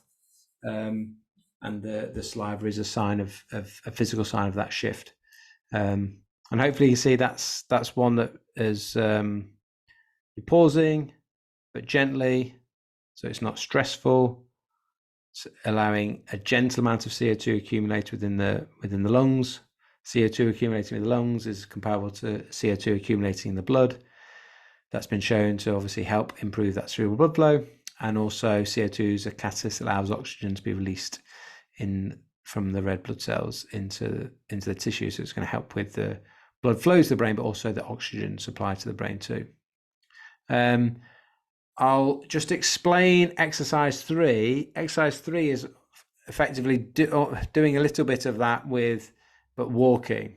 So pausing and holding the breath whilst walking, and only walking for the number of paces related to your BOLT score. So if my BOLT score is 5 seconds, I'm only going to do 5 paces walking. That makes sense? Then we have a longer period to recover in between, have more like 30 seconds recovery between. But only starting exercise 3 when walking is symptom free. For some people, in the early stages of your concussion recovery, if you went for a walk, it would give you a headache or bring on your symptoms. So obviously it's not appropriate to do when you have to be symptom free walking before you start practicing that. That makes sense? And again, there'll be an exercise tutorial for this, with all these in the program. Does that make sense? Simple. So you take a normal breath in, a normal breath out, you hold the breath. If my BOLT score is 5, I walk for 5 paces. I count those 5 paces. I let go, I breathe in, I wait 30 seconds or until I feel comfortable. If you need a little bit more than 30 seconds, that's fine. And then I would go again. And we'd be looking to do that again for a few minutes. That makes sense? Very simple. It's very similar to exercise 1, but rather than being stationary, it's getting us back to some very, very, very simple cardiovascular movement. Movement is good for blood flow. Walking is good, and it's starting to get the cardiovascular system going. Low-level aerobic work has been shown to be very good for brain's recovery because it helps improve blood flow. And when we improve blood flow, we improve blood flow to the brain. Incorporating some gentle pauses in holding the breath with walking is going to help even more, or specifically for that cerebral blood flow. Yeah, makes sense. Cool. And then exercise 2 then is down regulation. So some very quiet, gentle breathing with extending the exhale. You could just start with this, but what you'll find is like you do exercise 1 for a few minutes first, like we just did, you probably feel quite calm. And it would like, give me a little bit of a thumbs up if like after that, it sort of felt like calming. Or no, you can put your thumb in here. Okay, so we've already feel calm. We've already calmed ourselves a little bit. Exercise 2 then is like a breathe light variation, specifically extending the exhalation for increasing parasympathetic tone. And the humming automatically does that, but the humming helps increase nasal nitric oxide, but also importantly, the vibrations that the humming creates in the voice box innervate the vagus nerve. If you can also be breathing more diaphragmatically with that lower rib cage articulating outward, then you get to innervate the vagus nerve at that lower portion where it passes through the diaphragm itself. So by humming and diaphragmatic breathing, you're innervating the vagus nerve at the sort of top and bottom of its movement or its structure or its trajectory. That's a nice word. Okay, so I'll just guide us for a few minutes with this one. So you can just sit nice and relaxed. Again, you could be lying down if you wanted to. And I want you to just softly close the lips, ensure the teeth aren't touching, and place your tongue to the roof of the mouth. Keep the jaw nice and relaxed, and just notice the air flowing in and out of the nose. Can you notice some subtle movements of your lower rib cage and diaphragm? As the air comes into the nose, it's a subtle, gentle expansion. As you exhale and air leaves the nose, you're relaxing and it's coming back together. Listen to the sound the breath is making, as well as feeling the airflow. And make the air quieter coming in and out. And notice how when you make it quieter, the flow becomes more gentle. Keep the breath in, very gentle, soft, and quiet. And then our exhale, we start to use the hum to extend it. So it's a gentle, soft, relaxed breath in. And then on the exhale, in your own speed, gentle, soft, relaxed inhale. Hum on the exhale.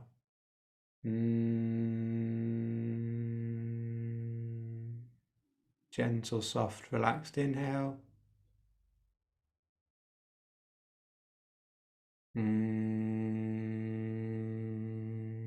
Just go at your own speed.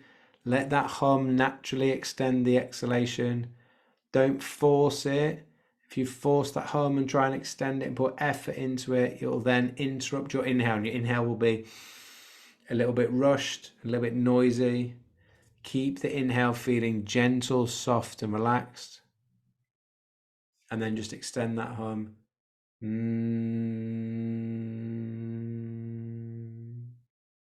As you relax into that, you're going to notice that hum gradually starts to extend a little bit more. And as you relax into it, you may notice saliva building up in the mouth. You may notice a bit of gentle, soft, little bit of air hunger. Don't try and make that strong, just try and stay relaxed into the inhales and just humming gently on the exhales. If the saliva starts to build in the mouth, have a little bit of a swallow. That would be a sign of that down regulation. You should also feel sort of relaxed, a little bit like sleepy potentially with it, depending on what part of the day you're in or how stressed you are. It's a down regulator. So if I'm like super stressed, it's just going to bring me down a bit.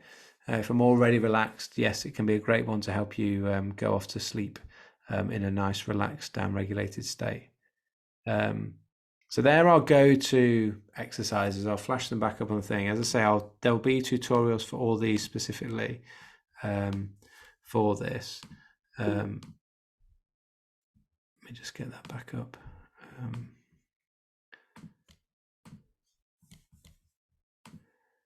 So remembering, if you experience symptoms, regress them.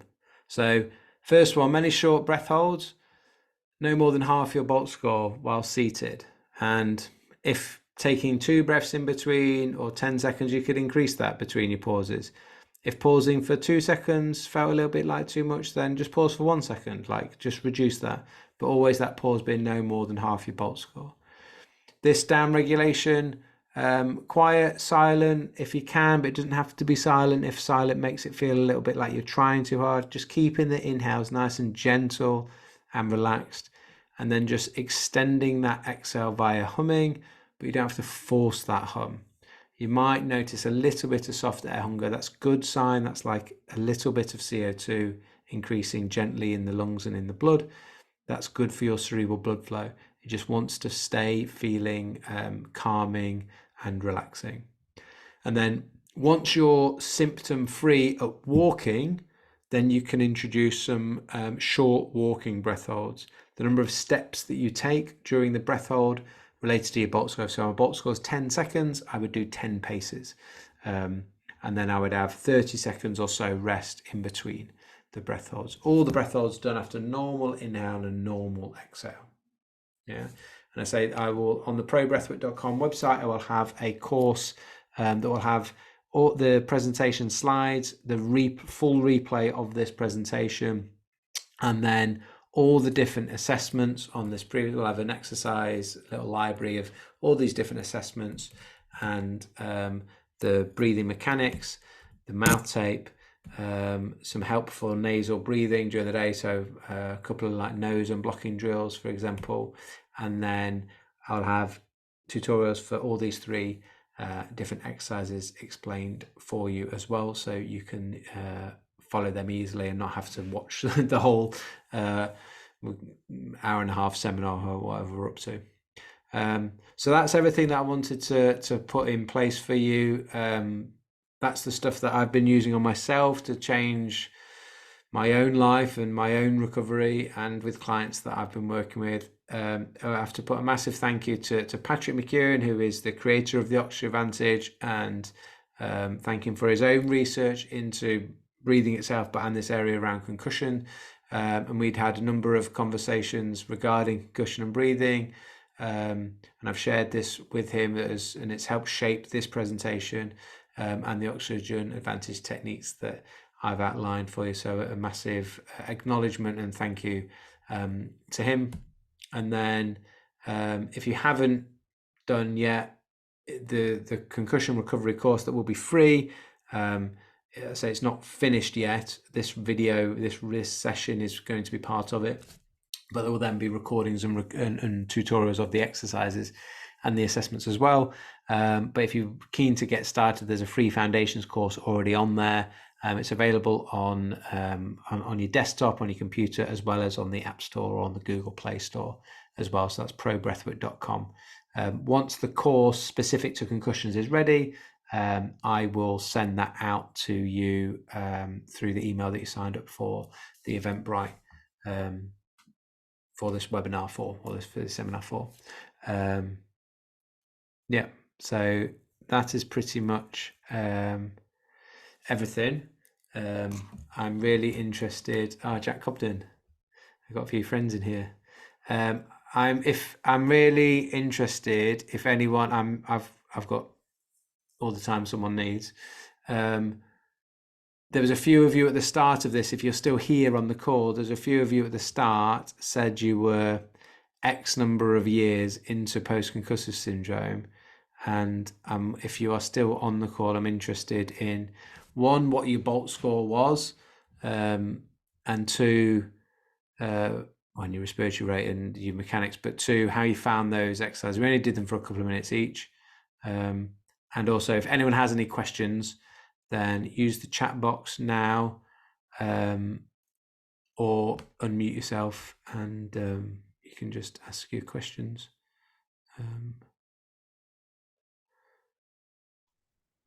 Hi, Jaco. Hey, Yeah, hi. This is Hilor from India. how are we doing? I'm trying to see you. Yeah, I'm doing good. Hey, How are you doing? yeah, Uh, good. I can see you. yeah. So I had a question that whenever we're measuring the bolt score and all the tests pre-concussion, they're mostly at rest, right? At players' rest. So are we measuring the results at rest or while the player is Yes. practicing? Yeah, at rest. Yeah. So you take their bolt score, you take the respiratory rate and their breathing mechanics. Yeah, at rest when they're nice and relaxed and calm. Yeah. Okay.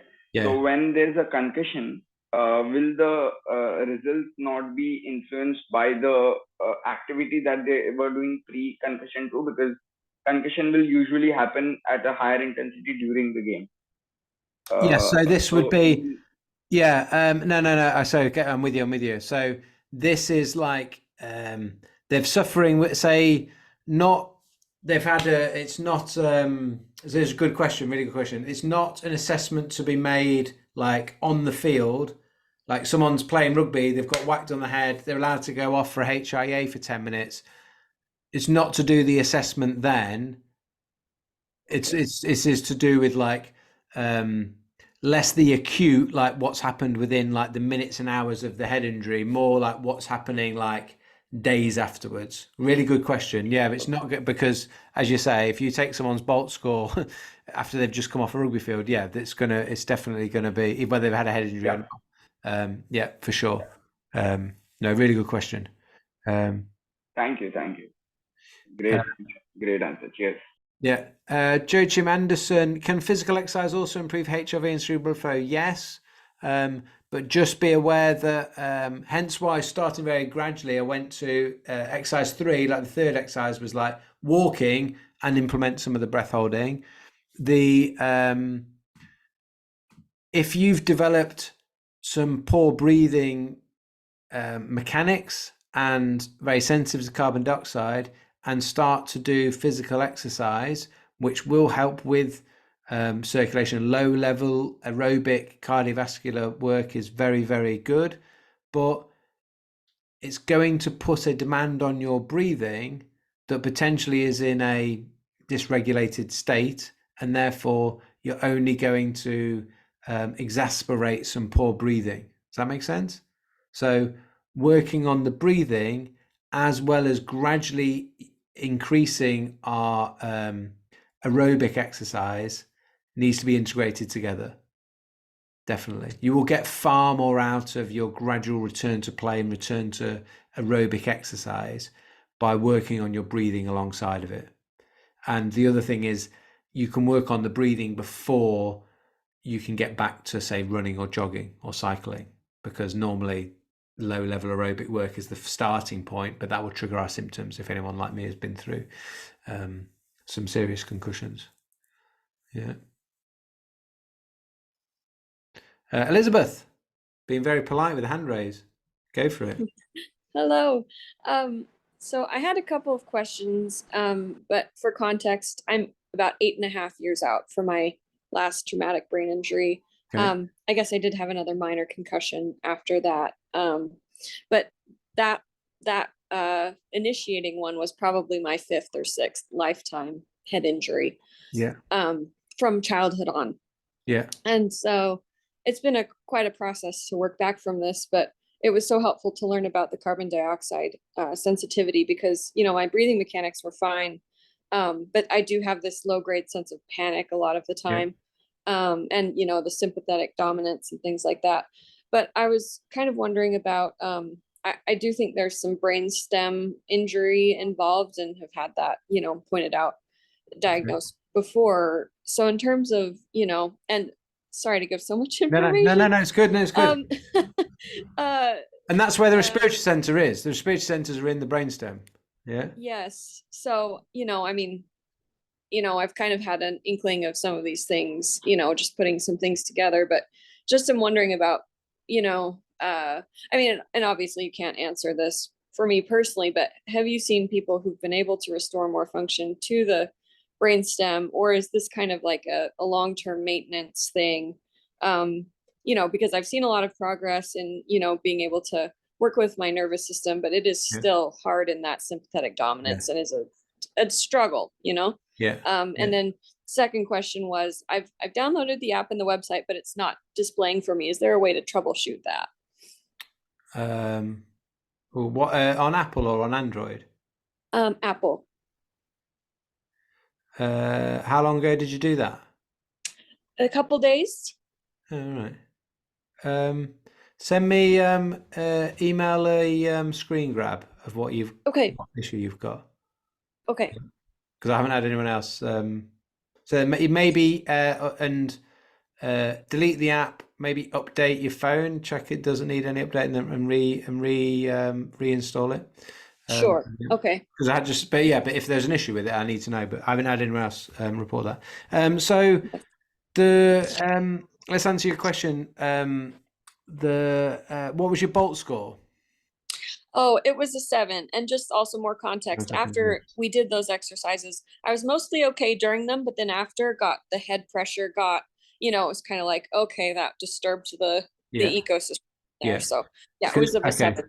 Yeah, that's interesting. Yeah, so 7, so that sense of, like you said, that like mild, like bit of background sort of panic, like when the bolt score is 7, like you're sensitive, showing you're sensitive to CO2, cerebral blood flow is likely to still be impaired even if it's 8 years afterwards, like because it can't normalize on its own.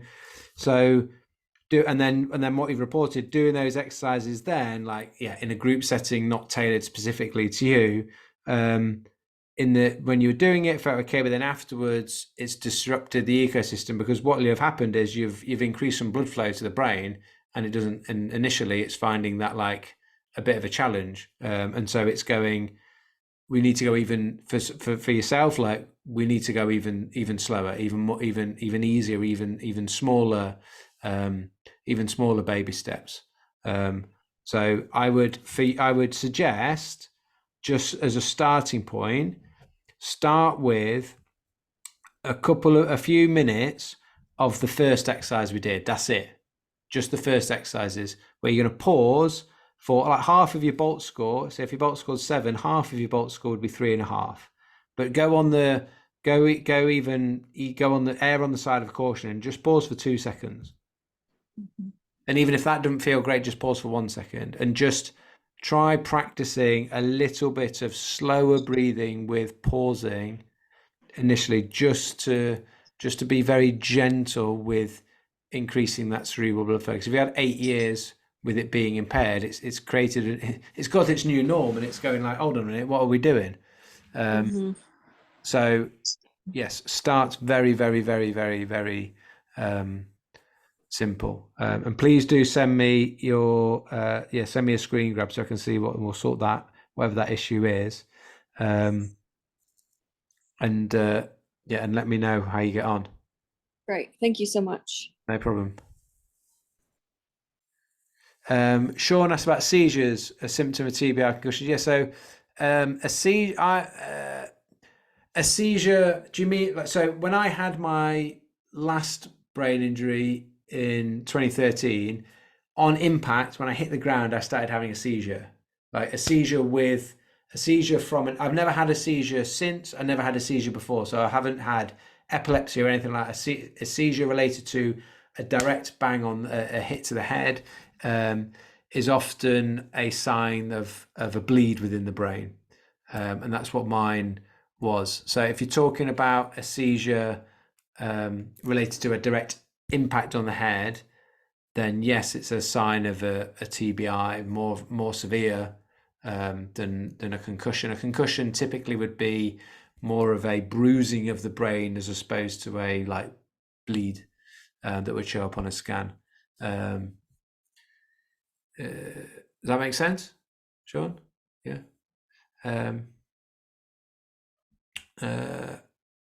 Right, and if anyone needs to go, obviously we're going to be. This is. I'm not going to. I'll stay and answer people's questions because I'm doing this, obviously for reason. Uh, Yeah. Jacko, if you don't mind, one more question. Yeah. Sure. Uh, when the player is just, or when someone is just concussion, uh, what impact does the blow have on the respiratory function? And what is the immediate relief? Is it extended exhalation? Or like, does it go into the sympathetic mode and you exhale more and bring it to the parasympathetic? Or what is it? Like, what is the immediate impact of, yeah, on our respiratory system and how to manage it? So when we the impact of the Blow on our respiratory, like breathing mechanics, or on our yeah. respiratory function. Okay, yeah. I'm just going to bring this back up because it will make.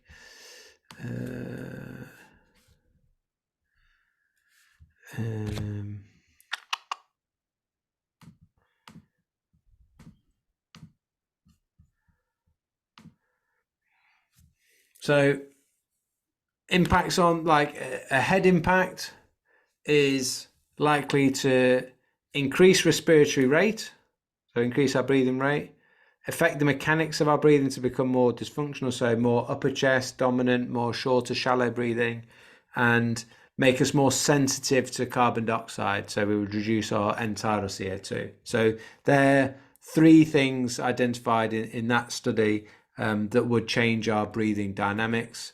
The other one, the older ones, it's all related to the same thing, but increasing minute ventilation. So minute ventilation is dictated by tidal volume and respiratory rate. So tidal volume is the size of breath, and respiratory rate the speed of breathing. So an increase in minute ventilation would be the volume of air someone's breathing. So likely to be breathing bigger and more air than they need, bigger and faster than they need to. And the same thing, a reduction in CO2, so becoming more sensitive to carbon dioxide.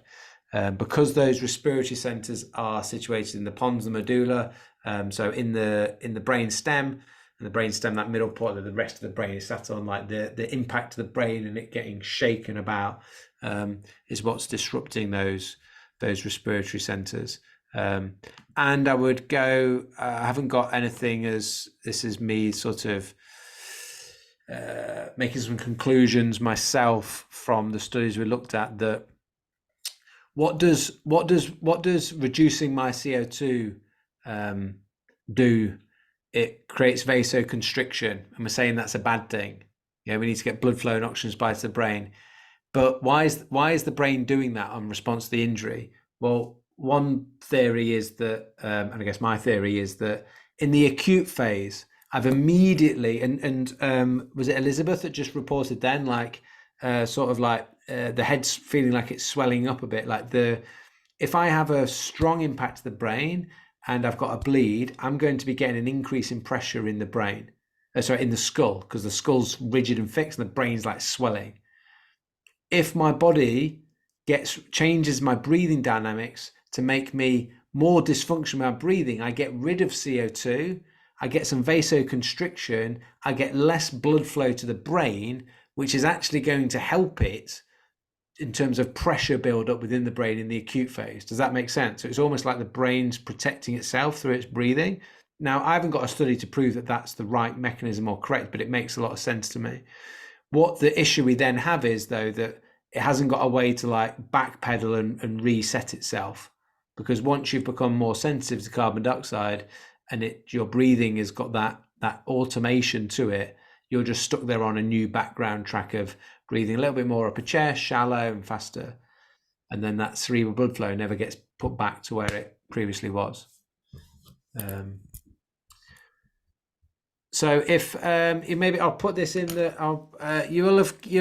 you'll get an email from me, but you will see, I'll just put it in the chat box because some people want to connect privately, which is also fine. Oxygen. So david.jackson@oxygenadvantage.com. Let me put that to everyone. Send.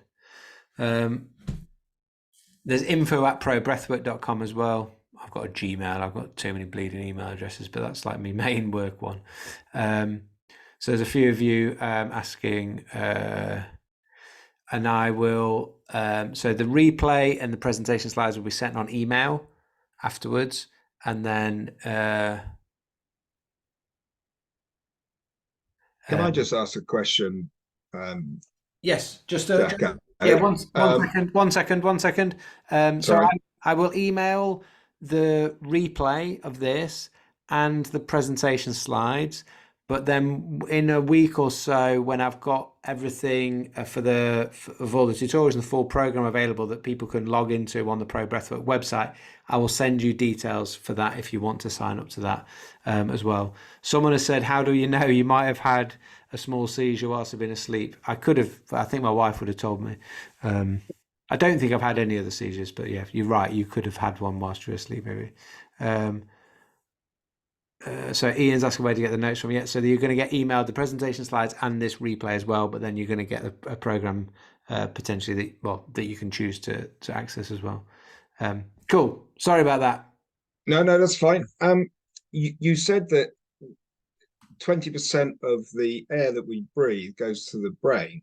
Obviously, the air isn't pure, so there's quite a lot of oxidative stress that comes in with that 20%. Is that so 20% of oxygen within the body is utilized by neurons of the brain? So not 20% of the air we breathe, 20% of the oxygen. Oh, I see. Okay. 20% of the oxygen I got that body wrong. has. Sorry. Yeah, so 20% of the oxygen the body has is being used by the brain effectively. Right. Okay. So it's not. That wasn't me. We... Remember, that wasn't me. That was someone in a study saying this is what we found out. Yeah. Sorry, I got that wrong. That's right. Yeah. Cool.